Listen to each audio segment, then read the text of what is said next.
আসসালামু আলাইকুম ফ্রেন্ডস, সবাই কেমন আছেন? আজকে আমরা এই ভিডিওতে কথা বলবো পাখির গোসল নিয়ে। তো আমাদের এখানে দেখেন দুইটা সানকুনুর পাখি আছে।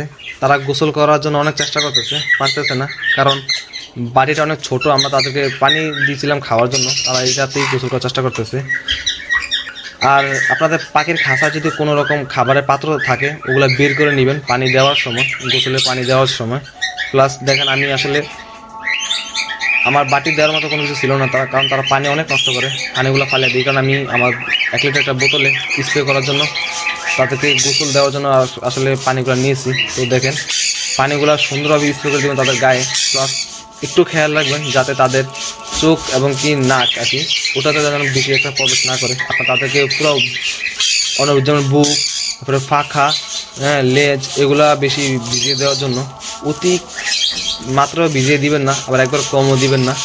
আর যখন গরম পড়বে, যেমন দুপুরের সময় চেষ্টা করুন পাখিকে গোসল দেওয়ার জন্য, অথবা 11টা কিংবা 12টা এই সময়ের ভিতরে ইনশাল্লাহ দিলে হয়তো পাখিগুলা বিকেলের আগে আগে পাখির সমস্ত ফেদাগুলো শুকিয়ে যাবে এবং পাখিগুলো সুস্থ থাকবে ইনশাল্লাহ। তো আপনারা দোয়া করবেন আমার পাখিগুলোর জন্য।